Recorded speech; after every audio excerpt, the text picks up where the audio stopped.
A professional predator? But she loved my son. Ma'am, this wasn't a marriage. It was a full takeover. A takeover? Of what? The phone rang on an otherwise peaceful Tuesday morning, its shrill cry cutting through the scent of the freshly watered petunias on my porch, the same ones my husband, Henry, had planted just before he passed. A young man's voice, trembling with a nervous energy I couldn't place, came through the line. "Mrs. Eleanor Vance?" "Yes, this is she," I replied, my hands still dusted with potting soil. "My name is Leo. I was the photographer at your son Arthur's wedding."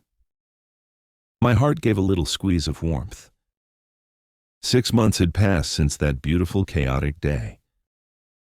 "Oh, of course. How are you, Leo?" "Ma'am, I need you to come to my studio. There's something I found while archiving the files. Something you have to see before anyone else. And please," his voice dropped to a near whisper, laced with an unnerving urgency, "you must come alone. Don't tell your son." The phone rang on an otherwise peaceful Tuesday morning, its shrill cry a violent slash through the quiet scent of the freshly watered petunias blooming in their terracotta pots on my porch. The sound was an intruder, an alien thing in the sanctuary I had carefully cultivated since Henry was gone. The petunias were the same deep purple ones my husband had planted just before he passed, a living, breathing testament to his love for small, beautiful things. Every time I watered them, I felt a connection to him, as if I were tending to a piece of his soul. I was humming an old tune, a melody from our wedding, my hands deep in the rich, dark soil of a new planter, feeling the cool, damp earth beneath my fingernails. It was a grounding sensation, a reminder that life, in some form, always continued. A young man's voice, trembling with a nervous energy I couldn't immediately place, came crackling through the line, thin and reedy with static. "Mrs. Eleanor Vance?" "Yes, this is she," I replied, my hands still dusted with the dark, rich potting soil. I instinctively tried to brush them against the worn canvas of my apron, a futile gesture that only succeeded in smearing a long streak of earth across the faded floral pattern. A little bit of the garden, I thought, always follows you inside. It was a comforting thought, usually. "My name is Leo. I was the photographer at your son Arthur's wedding." My heart gave a little squeeze, a sudden, unexpected warmth spreading through my chest like spilled tea. 6 months. Had it really been 6 months since that beautiful, chaotic, impossibly expensive day? The memories were a bittersweet collage of laughter, tears, and the rustle of silk, a collection of moments I'd replayed in my mind 1,000 times, searching for the joy and trying to ignore the gnawing ache of Henry's absence. He should have been there, standing beside me, his hand warm on the small of my back. "Oh, of course. How wonderful to hear from you, Leo. I remember your work was just lovely. How are you? Are the final prints ready?" I know Clarissa was anxious to put the album together. There was a pause, a pocket of dead air that felt unnaturally heavy, thick with unspoken words. The static on the line seemed to grow louder, filling the silence. "Ma'am, I need you to come to my studio. There's something I found while archiving the files from that day. Something I think you have to see before anyone else sees it. And please," his voice dropped to a near whisper, a conspiratorial tone laced with an unnerving, almost frantic urgency, "you must come alone. Do not tell your son. Do not tell anyone." I hung up the phone, the plastic receiver suddenly cold and heavy in my hand, as if it had absorbed the dread from his voice. I placed it back in its cradle with an unsteady click. The small sound echoed in the quiet house.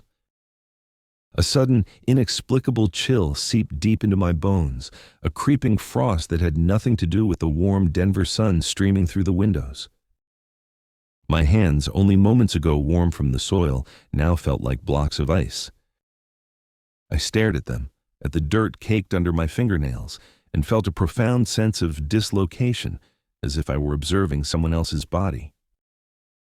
The photographer's tone hadn't been professional. It was fraught with a kind of dreadful, sickening pity, the sound a doctor makes right before delivering a terminal diagnosis. What could it be? What on God's green earth could a wedding photographer have found that required such secrecy? My mind, a frantic librarian, began pulling terrible possibilities from the shelves. Had someone been hurt? Had there been an accident I didn't know about? No, that was ridiculous. I would have known. What then? I grabbed the worn leather purse Henry had gifted me for our 15th anniversary. Its familiar weight a small, insufficient comfort against the rising tide of dread, and left without a word. My daughter-in-law, Clarissa, was still locked away in what used to be my bedroom, her elaborate morning routine an impenetrable mystery that often lasted until noon. A small, bitter part of me was grateful for the silence, for the absence of her bright, brittle voice that always seemed to be asking for something. The studio was a 20-minute drive across town, but every red light felt like a personal judgment, every tick of the turn signal a countdown to some unknown catastrophe. Time stretched into a sticky, suffocating taffy. My mind raced, a frantic Rolodex of terrible possibilities flipping through my consciousness. Were the photos corrupted? Had there been a technical failure? That didn't make sense with his tone. Was he trying to extort more money? The thought was a bitter pill. I'd already paid a staggering, almost unthinkable $9,000 for his top-tier package, a sum Clarissa had insisted was an investment in memories. An investment. The word now echoed with a hollow metallic ring. I remembered her saying it, her hand on my arm, her blue eyes wide with a sincerity that I now suspected was meticulously rehearsed. It's not just for us, Mom Eleanor. It's for you. For the future grandchildren. We have to capture every perfect moment. Every perfect moment.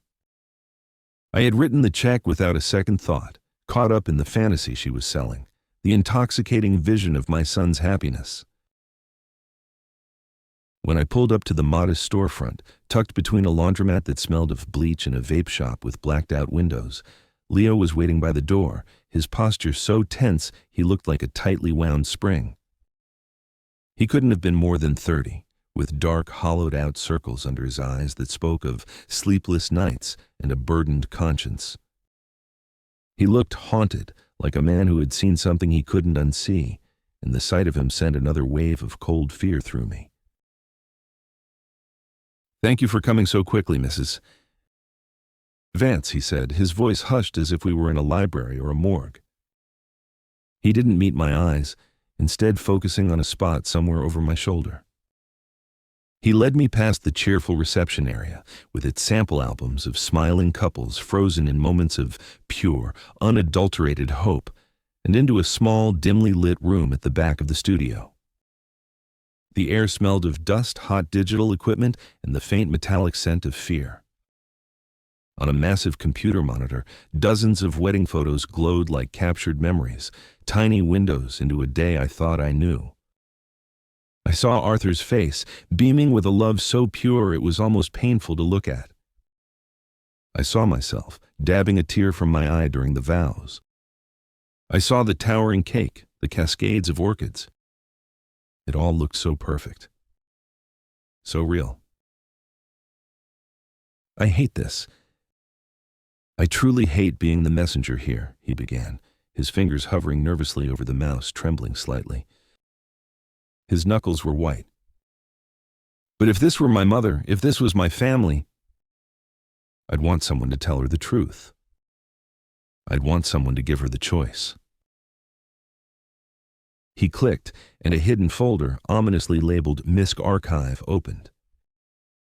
My world didn't just collapse, it imploded silently and utterly, leaving a black hole where my heart used to be. The air in my lungs seemed to turn to poison. There, tucked away in a dimly lit corner behind the reception hall's grand stage, was Clarissa. My son's bride, her face tilted up to the lights, wrapped in the arms of another man. It wasn't a friendly hug. It wasn't a congratulatory embrace.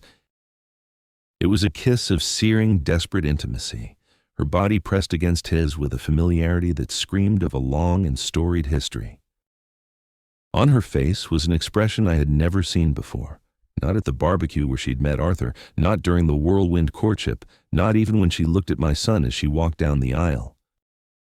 It was the unmistakable look of someone who had come home. I felt the air rush from my lungs, a silent, painful gasp that made no sound. "There's more," Leo whispered, his voice thick with apology, as if he were the one committing the sin. He clicked through 5 more photos, each one a dagger from a different angle, each a new twist of the knife. The man was Marcus, Arthur's best friend since college. The best man. The man who had stood beside my son, clapping him on the back, his face a perfect mask of loyal friendship. A heavy stone settled in my chest, a physical weight that made it impossible to breathe, to think, to exist. I gripped the cool metal edge of the desk to steady myself, the floor seeming to tilt and sway beneath my feet like the deck of a storm-tossed ship. When were these taken? I managed to ask, my voice a dry, cracking whisper that sounded like a stranger's, like the rustle of dead leaves. During the reception? Around 11 p.m., when the dancing was in full swing and everyone was distracted. They slipped away behind the band's equipment. He zoomed in on one image, a masterpiece of exquisite cruelty. I could see every crystal on the $25,000 gown I'd imported for her from Italy, a gown I had paid for. I saw the diamond wedding band, still new and gleaming on her finger as her hand clutched the back of Marcus's neck. This wasn't a momentary lapse in judgment fueled by champagne. This was a calculated, deliberate betrayal on the very night I had nearly bankrupted myself to celebrate their supposed union. The detail of the ring, my family's heirloom, passed down to Arthur, was the detail that broke through the shock and let the rage seep in. "Why did it take you 6 months to find these?" I asked, my gaze still glued to the screen, to the treachery frozen in time. I couldn't look away. It was like staring into the sun, a painful, blinding truth that burned itself onto my retinas. I delivered the main edited gallery 2 months after the wedding, remember? These were on a backup memory card that got misfiled with another event. A corporate gig from the same weekend. I only stumbled upon them last week while clearing out old archives for a tax audit. I wrestled with what to do, ma'am. Believe me. I thought about just deleting them, pretending I never saw them. It would have been easier. But my conscience, it wouldn't let me. It felt like being an accessory to a crime. The back of my throat burned with the acrid sting of unshed tears. I would not cry. Not here. Not in front of this kind, unfortunate young man who had been dragged into my family's nightmare. "Can I have a copy?" My voice was flat, devoid of emotion. "A defense mechanism." He wordlessly handed me a small black USB drive. It felt impossibly heavy, like it contained the weight of all the lies, all the stolen money, all the broken trust. "It's all on here. The raw files. Everything. I am so sorry." I walked out of that studio in a daze, the city sounds fading into a dull underwater roar. Sitting in my car, the engine off, the keys cold in my lap, I clutched the USB drive in my fist like a live grenade. My son, my kind, trusting, gentle Arthur, had been cheated on during his own wedding reception with his own best friend, and I had footed the $195,000 bill for the entire charade. But as I sat there, the humid air thick and still inside the car, the true, soul-crushing horror of the situation began to dawn on me, a creeping realization waiting for me at home. As I walked through my own front door, the sound of Clarissa's bright, carefree laughter echoed from the living room. She was reclining on my sofa, the one Henry and I had picked out together 30 years ago, sipping wine from one of my Waterford crystal glasses, her feet propped up on my coffee table, chatting on the phone as if she owned the world. And in that precise moment, seeing her so comfortable, so completely at ease in the life she was systematically dismantling, I understood with a clarity that was as cold and sharp as a shard of glass. This wasn't just a betrayal. It was a meticulously crafted invasion. A scheme. And I, the loving mother, the grieving widow, was its primary target and its primary source of funding. If you want to understand how a 68-year-old widow, a woman who prided herself on her quiet life and sound judgment, uncovered the most devastating lie of her life, you must understand the groundwork that was laid. It began 2 years earlier at a 4th of July barbecue hosted by my dear friend Judith. The air was thick with the smell of charcoal, freshly cut grass, and the sweet perfume of Judith's prize-winning roses. My son, Arthur, had only come at my insistence, bribed with the promise of my potato salad, a recipe passed down from my own mother. At 36, he was a brilliant software engineer who preferred the quiet, logical company of his computer to the chaotic noise of social gatherings. He was a good man, a kind son, but the grief of losing his father had settled on him like a shroud, and I had all but given up hope of ever holding a grandchild in my arms. But that afternoon, something was different. He was animated, a rare, brilliant smile lighting up his face in a way I hadn't seen since before Henry died. And standing next to him, bathed in the golden afternoon light, was a young woman with hair the color of spun gold and eyes as blue as a high-altitude Colorado sky. "Mom, this is Clarissa," he said, his voice full of a giddy pride I hadn't heard in years. She turned and enveloped me in a hug that smelled of gardenias and expensive perfume, a cloud of manufactured charm. Her voice was as smooth and sweet as honey. "Arthur has told me so much about you. It's an absolute honor to finally meet you." 29 years old, she said, working in marketing and living in a chic downtown apartment.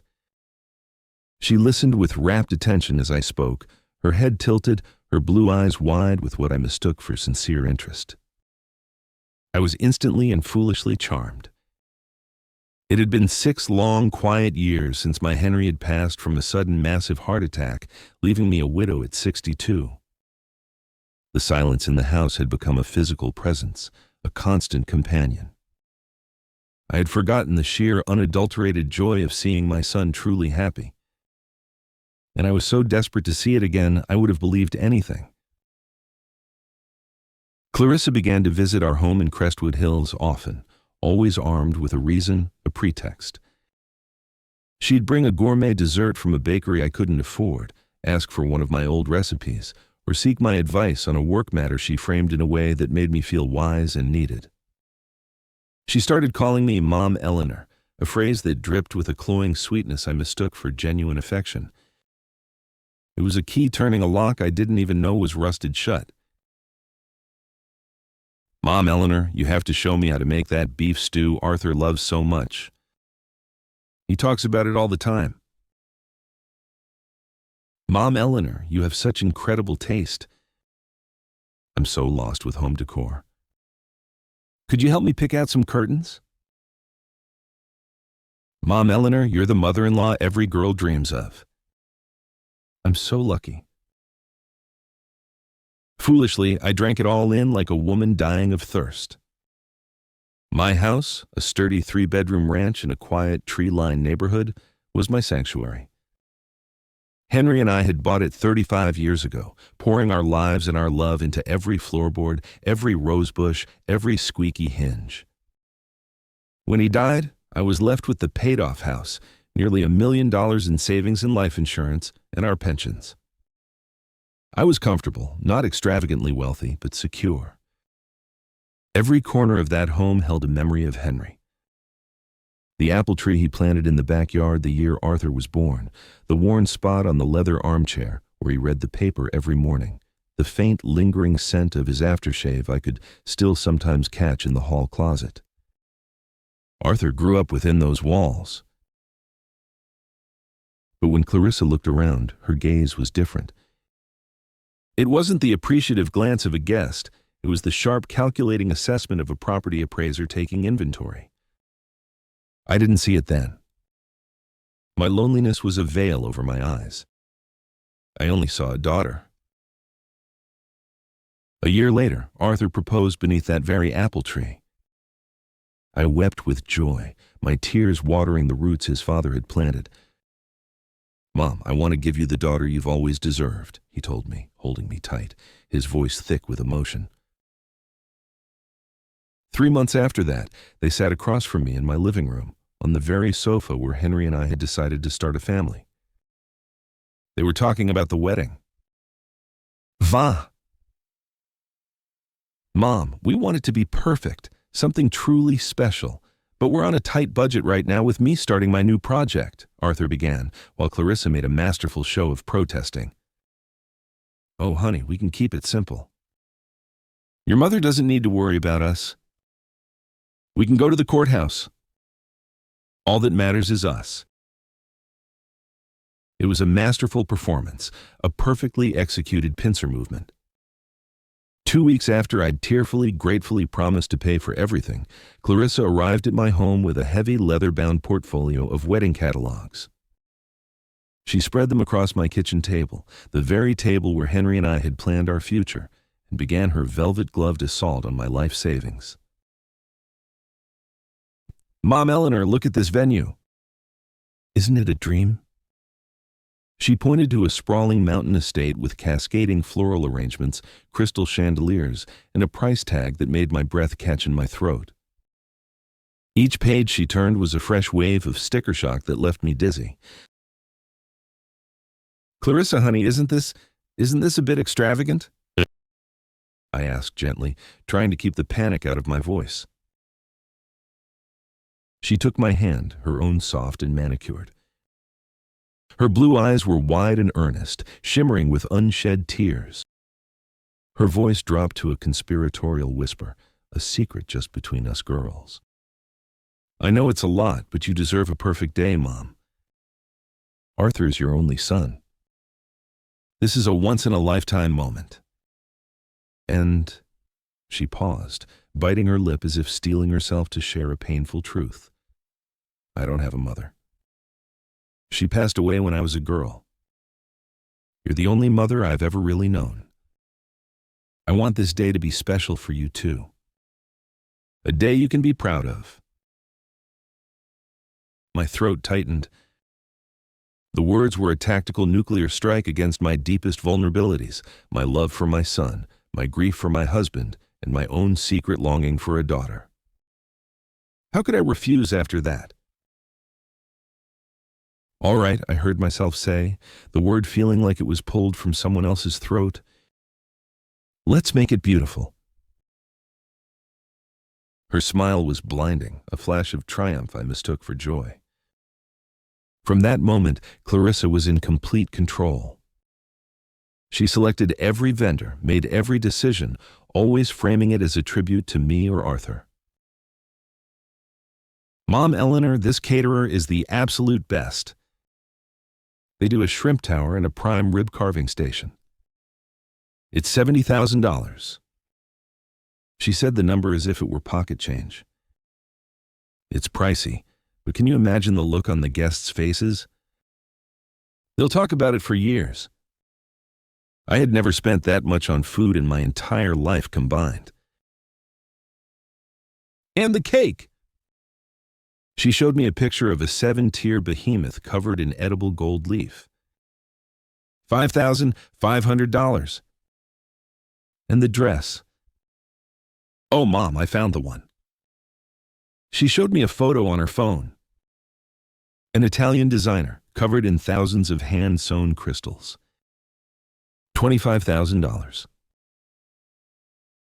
I stared at my checkbook, the balance shrinking with every one of her whims. Over $90,000 withdrawn from my savings in a matter of weeks. The numbers swam before my eyes. But Arthur had never looked happier. He'd come home from his demanding job exhausted but beaming. Each time Clarissa showed him a new photo of the preparations, he would hug her, then me. "Thank you, Mom. You're making our dream come true." Our dream. Those two words now echoed in my mind with a sinister, mocking ring. She chose the photographer, too. We can't just get anyone. We need an artist. Leo is the best. The full package was $9,000. I transferred the money directly to Clarissa's account. "It's just easier for me to manage all the vendor payments from one place, so you don't have to worry about a thing," she'd said brightly, patting my hand. Then came the flowers, $18,000 for imported orchids and roses that would be dead in a day. The DJ and lighting, another $15,000. Custom invitations, guest gifts, a string quartet for the ceremony. I meticulously recorded each expense in my ledger, watching my life savings, the fortress Henry and I had built to protect my old age, bleed away. One evening, 3 weeks before the wedding, Arthur stopped by alone. He sank into the beige armchair that Henry and I had bought together at an estate sale. "Mom, are you sure about all this?" Clarissa told me the final numbers. "I know it's a lot of money." I smoothed the hair from his forehead, my heart swelling with a fierce, protective love. "Arthur, you have given me the best years of my life. Please, let me give you this one day. Your father would have wanted it." He hugged me so tightly it almost hurt. "I love you, Mom. Clarissa loves you too. We'll always take care of you." The wedding day was cinematic. The venue looked like a fairy tale palace. $195,000 made manifest in flowers and fine linens and past hors d'oeuvres. When Clarissa appeared in her gown, she was breathtakingly beautiful, an untouchable porcelain doll. "Mom, Eleanor, thank you," she whispered, hugging me carefully so as not to wrinkle the dress. "None of this would be possible without you." The ceremony was a blur of tears and vows. When the minister pronounced them husband and wife, Arthur kissed Clarissa with a raw, hopeful passion that made the room cheer. She smiled, but her eyes, when they flickered over the crowd, held a triumphant glint I now recognized as victory. The reception was a lavish blur of food, music, and laughter. Marcus gave a toast to his best friend, calling Arthur the most loyal man he knew, and Clarissa the perfect woman for him. I clapped until my hands were sore, oblivious to the fact that they were likely kissing behind the stage just moments later, their betrayal captured forever by Leo's lens. When they returned from their 2-week honeymoon in Hawaii, the real trap began to close. For the first 2 weeks, Clarissa was the picture of a doting daughter-in-law, showing me photos of pristine beaches and 5-star resorts. But her hugs were brief, her smiles strained. Arthur was quieter, more withdrawn, a subtle tension in his shoulders. Then, on a Saturday morning, he came to see me alone. "Mom, our apartment lease is up. We've been staying with a friend, but it's temporary. Rent in Denver is just insane right now, and with the wedding costs on our credit cards..." He trailed off, but his meaning was as clear as the crystal she drank from. "You want to move in here?" I said softly. He nodded, his eyes pleading. "Just for a little while, Mom. Just until we can save up. The house is so big for just one person. You wouldn't be so lonely." That foolish maternal part of me stirred. The thought of having him home again, of hearing his footsteps in the hall, was a balm to my lonely heart. "Of course," I said. This will always be your home.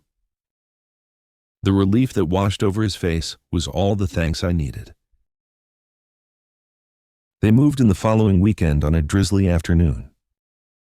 Clarissa surveyed the house not as a guest, but as a conqueror. Mom, Eleanor, could we use the master bedroom? It's so much bigger and gets better light. My bedroom. The room where Henry and I had lived our marriage. The room where he took his last breath in my arms. His shirt still hung in the closet, a silent testament to a life shared. Clarissa, that's my room, I stammered, a cold dread creeping up my spine. Oh, are you still using it? I just thought, since you're alone now. It has that big walk-in closet and the ensuite. Arthur looked uncomfortable. Mom, it's okay, we can take the guest room. But Clarissa had already pushed the door open.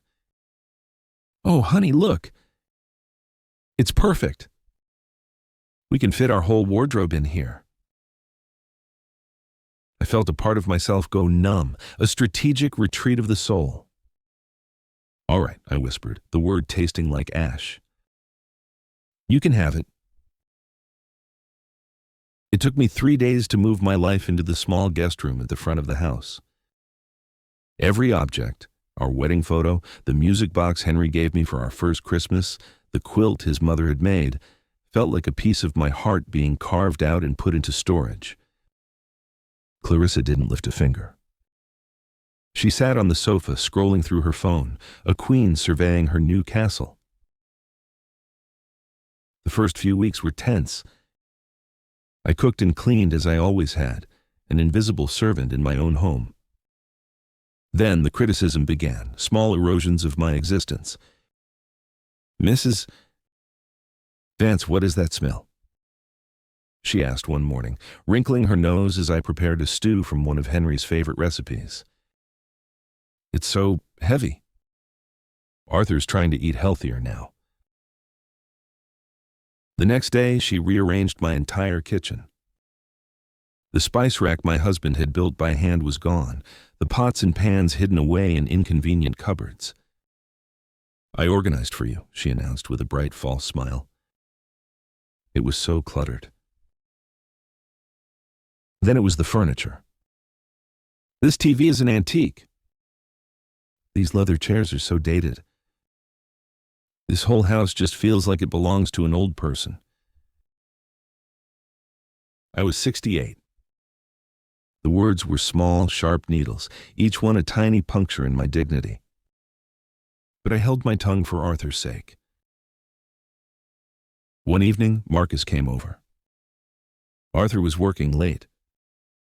I watched from the hallway as they sat on the sofa, their heads close together, whispering and laughing, their knees almost touching. A cold knot of unease tightened in my stomach. I dismissed it as the paranoia of a lonely old woman.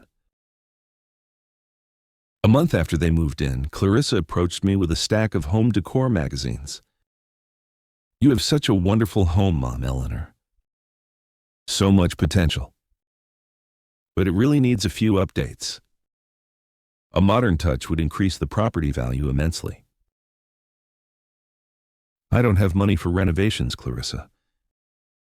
I spent it all on the wedding. Her smile never wavered. Oh, I know. That's why Arthur and I want to give this to you. As a gift. We'll pay for it. A gift that required my participation, of course. Arthur came in, sweaty from a run, and joined the campaign. Mom, let us do this. We're living here rent-free. It's the least we can do to contribute. The cost, Clarissa had already calculated with chilling efficiency, would be around $90,000.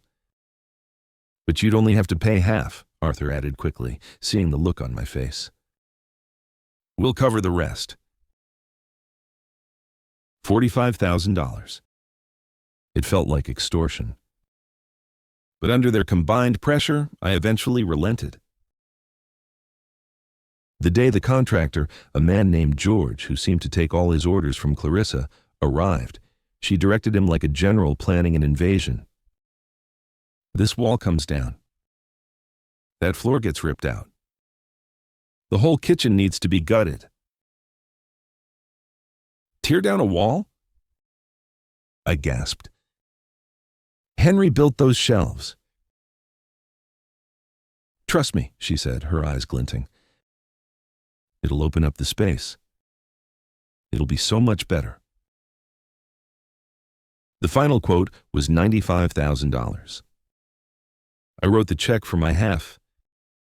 Arthur, as always, transferred his share to Clarissa's account. It's just easier for her to manage, he'd said, oblivious. The house became a war zone of dust, noise, and strangers. One afternoon, I returned from the grocery store to find Henry's green leather armchair missing from the porch where the workers had moved it. Clarissa, where is it? I asked, my voice trembling. She barely looked up from her laptop. Oh, that old thing?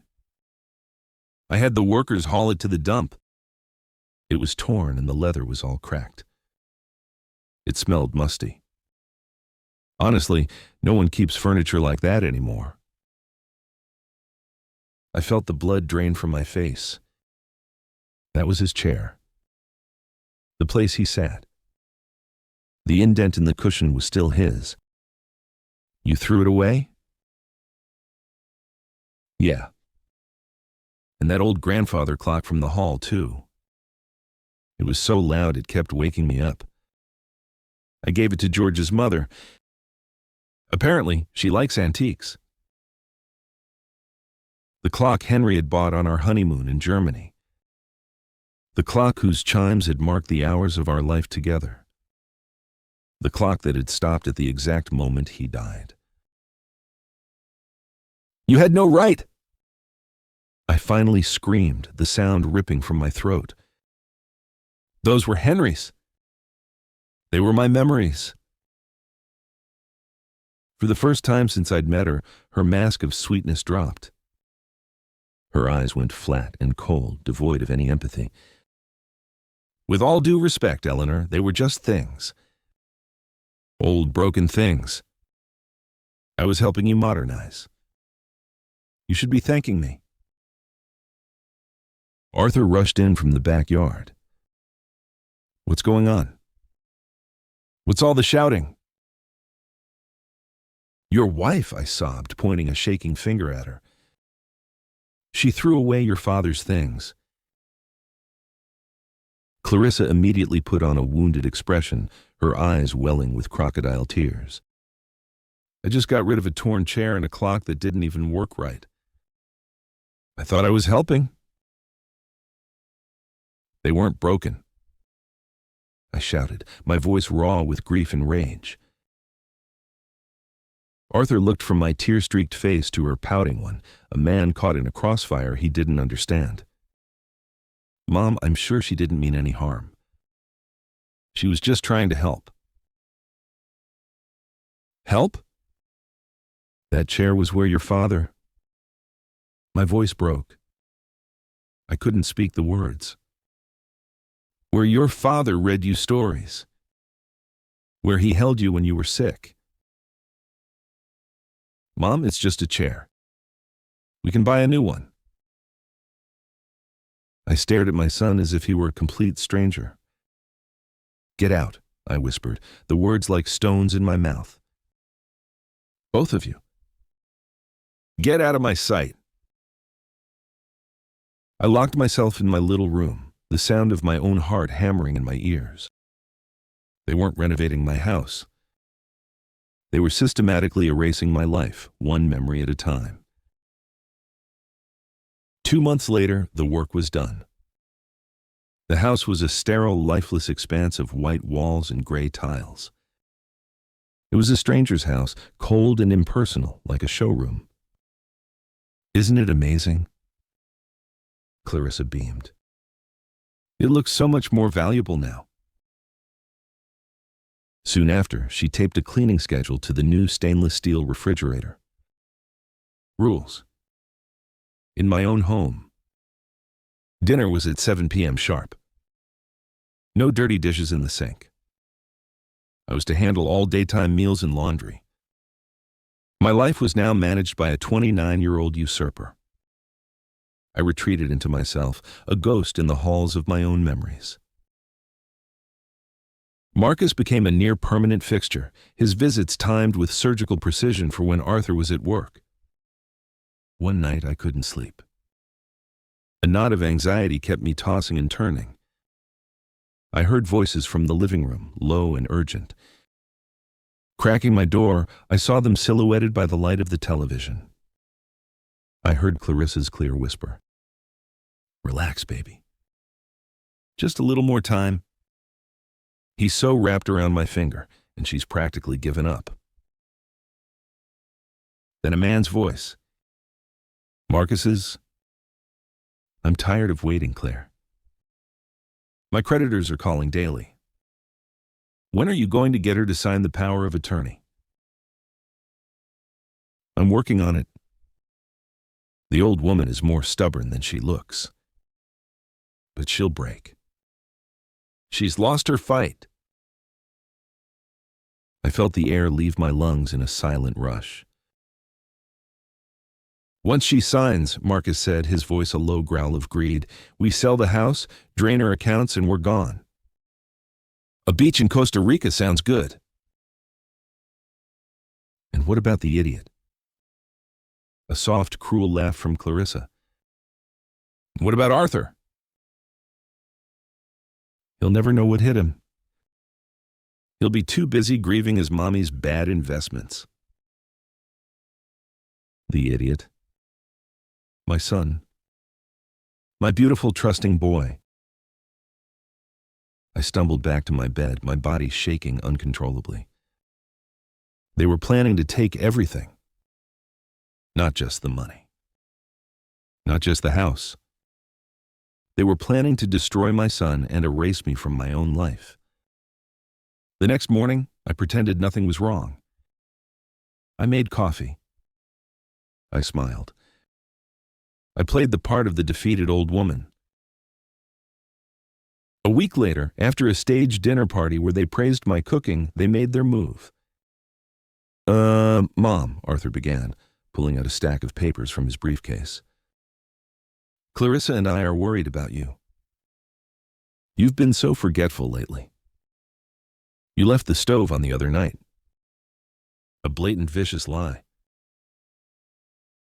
"We've prepared this power of attorney," Clarissa said, her voice like syrup, sliding a pen across the table. "You just sign here and we'll handle all the boring financial stuff for you. You won't have to worry about a thing ever again. Full power of attorney." It was a death sentence for my independence, the final nail in my coffin. "I need time to think," I said, my voice steely, surprising even myself. Clarissa's smile tightened at the edges. "Think about what, Eleanor? This is for your own good." I stood up and walked out of the house, needing to breathe air that didn't feel poisoned by their presence. I walked for hours. That night, as I lay staring at the ceiling, my mind a maelstrom of fear and rage, my phone rang. An unknown number. It was Leo, the photographer. And suddenly, I had a weapon. I had a lifeline. The next morning, I was back at Leo's studio. I hadn't slept, but I felt a strange, humming energy, a clarity born of pure fury. The air felt different this time. The scent of fear was gone, replaced by a quiet, determined resolve. He had a cup of hot tea waiting for me, which he must have seen on my face I needed. He showed me not only the photos of the kiss, but a dozen others I hadn't registered in my initial shock. Clarissa and Marcus holding hands under the table during the toasts, their fingers intertwined while my son was looking the other way. Whispering by the bar while Arthur was on the dance floor with me, my son's face a picture of pure joy while his life was being dismantled just a few feet away. Their intimacy was a constant secret thread woven throughout the entire evening. Then he showed me the final damning piece of evidence. A candid shot of Clarissa on her phone, away from the crowd, her face illuminated by the screen. Leo, a dabbler in lip reading from a deaf cousin, had figured out what she was saying. He'd typed it out for me on a slip of paper. "I did it, baby," her lips formed. She paid for everything. Now for stage 2. The timestamp was 11:40 p.m., right after she cut the wedding cake with my son. Another photo showed Marcus in the parking lot, phone to his ear, grinning like a predator. They had been coordinating their scam in real time. "Mrs. Vance," Leo said, his voice firm, no longer the timid boy from the day before. "I've been thinking about this all night. My grandmother, she was taken in by a man who promised to fix her roof. He took her life savings and disappeared. She was so ashamed she never told anyone until it was too late. She died heartbroken. I won't let that happen again. Not on my watch." The story, his quiet shame and anger on behalf of his grandmother, forged an unexpected bond between us. I wasn't just a client anymore. I was a cause. A flicker of warmth touched my frozen heart. I wasn't entirely alone. I told him everything: the manipulation, the isolation, the renovation, the power of attorney, the conversation I'd overheard. His face grew grim, his boyish features hardening into a mask of cold anger. "Mrs. Vance, this is felony elder abuse and financial fraud." But a he said, she said with a grieving mother-in-law versus a loving, concerned couple? You need proof they can't deny. You need irrefutable evidence. You need a private investigator. He scribbled a name and number on a piece of paper. Frank Miller. He's an ex-cop. He's the best. He's discreet and he hates scammers more than anyone I know. That afternoon, I met a man named Frank Miller. His office was on the second floor of a tired-looking building downtown, above a bail bondsman. The stairs creaked under my feet, and the hallway was dim and smelled of stale coffee and cigar smoke. The office itself was cluttered with file boxes and yellowing newspapers, but the man himself was anything but tired. He was a retired cop with sharp, intelligent eyes that missed nothing and a handshake like a vice. He listened to my story in his cluttered, smoky office without interruption, making brief, cryptic notes on a legal pad. His silence was not dismissive, it was absorbent. He was taking it all in. When I finished, my voice hoarse, he leaned back in his creaking chair and looked at me for a long, silent moment. "Ma'am, this is a classic romance scam with a twist. They're not just after your money, they're after your entire life. It's a full takeover. They want to erase you. I'll need a retainer of $5,000. I wrote the check without a moment's hesitation.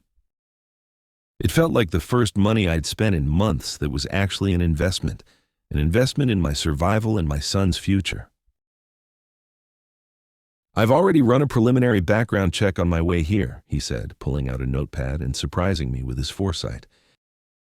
He'd taken my call seriously from the first moment. Clarissa Croft isn't her real name. It's Clara Bellwether. Sued twice by older gentlemen for fraud, settled out of court both times when they became too embarrassed to proceed. She's a professional predator. Marcus Thorne, her partner, has a string of failed businesses and is drowning in debt. They've been a team for at least 5 years, moving from city to city. 10 days. That's how long it took. 10 days of playing the part of the frail, forgetful, defeated mother, while Frank Miller and his team built a fortress of evidence around them. It was the hardest performance of my life. I shuffled through my own home, my head bowed, avoiding eye contact, feeling their smug, pitying gazes on my back. I forgot to turn off the coffee pot. I misplaced my reading glasses 3 times in one day. Each act of feigned weakness was a small, sharp pain, a betrayal of the strong woman Henry had married, but I focused on the goal. Frank had planted a tiny audio bug disguised as a power adapter in a lamp in the living room. Each night, after they thought I was asleep, I would sit in my dark room, the quilt pulled up to my chin, my headphones on, and listen to the poison they spoke. It was my nightly dose of fuel. "The old woman is about to sign," Clarissa bragged to Marcus one evening. I could hear the clink of their wine glasses, a sound that made my stomach churn. "She's barely leaving her room. I think we finally broke her. That house is worth at least $1.5 million in this market, plus her savings. Once it's ours, I'll file for divorce from Arthur. I'll say he cheated, take half of his assets, and we'll be in paradise by Christmas." I listened to them laughing about me, about my dead husband. He had terrible taste in furniture anyway, I heard Clarissa say, about my idiot son who was too blinded by love to see the viper in his bed. The tears I cried were no longer tears of sorrow. They were tears of pure, unadulterated rage.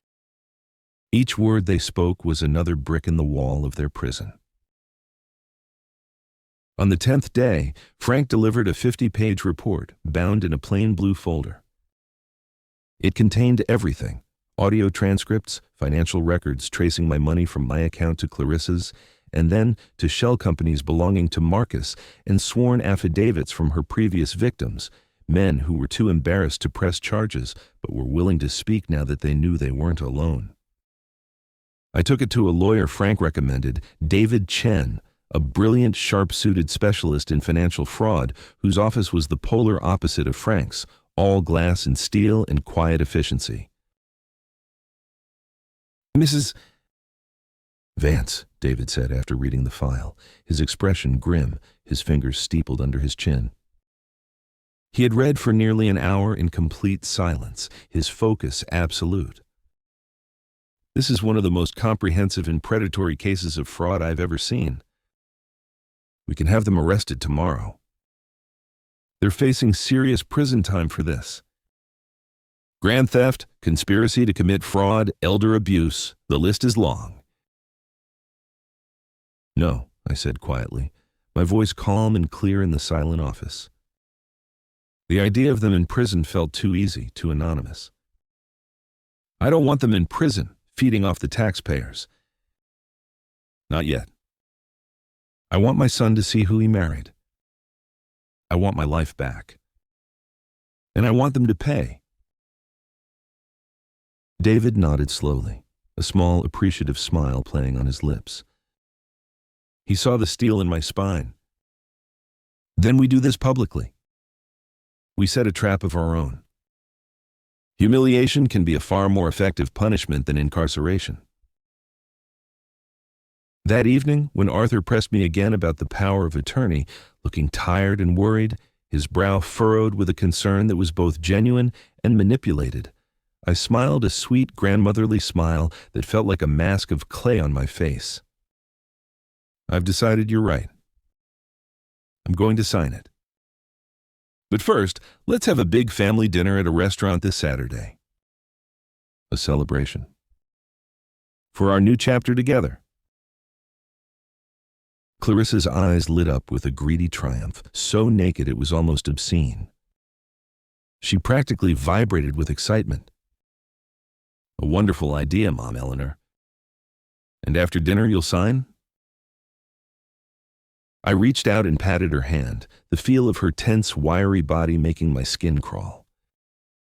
I had to force myself not to recoil.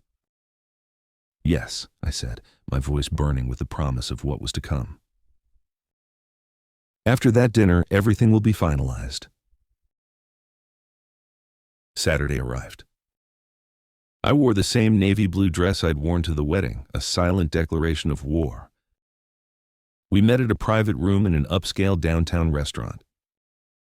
I had invited 12 of our closest family and friends, including Judith, who knew something was wrong but didn't know the details.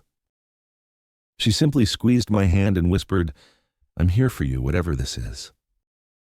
And of course, I had insisted Clarissa invite Marcus. "He's Arthur's best friend," I'd said. "He should be there to celebrate with us." They arrived together, radiant and confident, the conquering heroes on the verge of their greatest victory. When dessert was served, I stood and tapped my wineglass with a spoon. The gentle chime cut through the chatter. All eyes turned to me. "Thank you all for coming. Tonight, I want to tell you a story. A story about love lies in the very high price of trust." A large screen, arranged by David, descended from the ceiling. The first image flashed on the screen, Clarissa and Marcus locked in their passionate, desperate wedding night kiss. A collective gasp went through the room. Arthur's face went ashen, his fork clattering to his plate. He looked at the screen, then at me, then back to the screen, his mind unable to process the data. "Mom, what is this? What is that?" Clarissa jumped to her feet, her face a mask of outrage. "Eleanor! This is some kind of sick joke. How dare you!"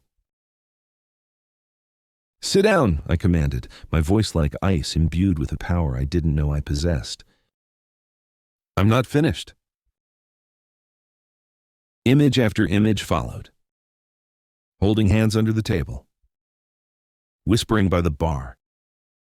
The lip-read text from the phone call, "Now for stage 2. "These were taken on your wedding night, Arthur," I said, my voice steady, my eyes locked on his. "I had to be strong for him.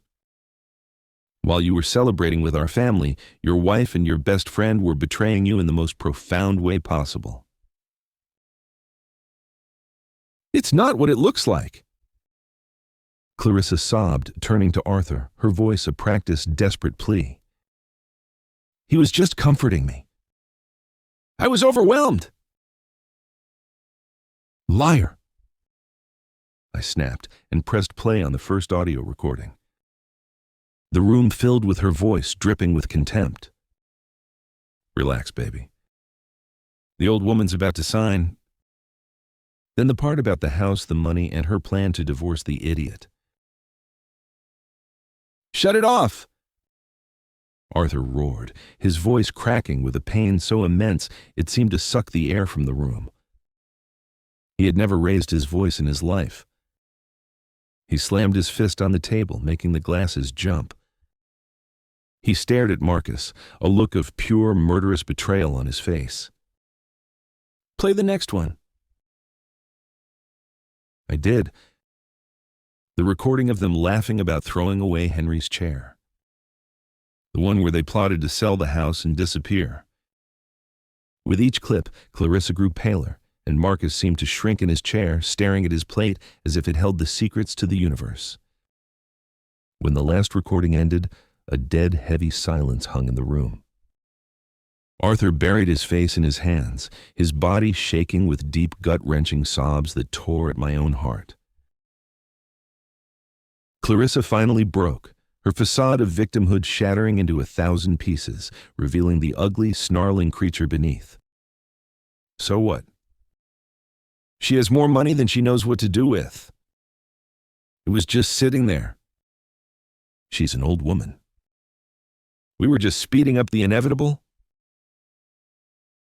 The room erupted. Judith, my gentle, bridge-playing friend, stood up and threw a glass of ice water in her face. "Not yet," I said, my voice cutting through the chaos. I looked directly at them, at the 2 parasites who had tried to destroy my family. "You will repay the $95,000 for the renovation within 60 days. If you don't, Mr. Chen, my lawyer who is waiting outside, will file criminal charges for fraud, theft, and elder abuse. And you," I said to Clarissa, "will be out of my house by 10 a.m. tomorrow. The marriage is being annulled for fraud." You will leave with nothing but the clothes on your back. Arthur, his face streaked with tears but his eyes now clear and cold with a terrifying clarity, signed the annulment papers David placed in front of him without even reading them. Restaurant security, prearranged by David, escorted a screaming, cursing Clarissa and a silent, ashen-faced Marcus out of the building. The next morning, Clarissa showed up at the house demanding to be let in. We had already changed the locks.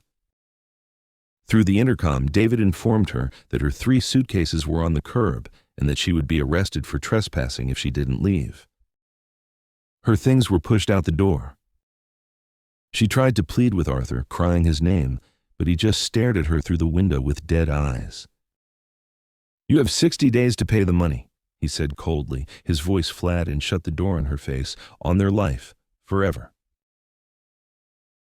Marcus paid, liquidating every asset he had.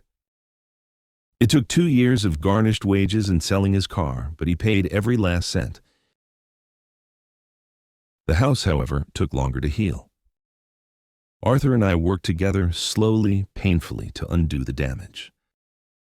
We painted the walls back to their warm, creamy color.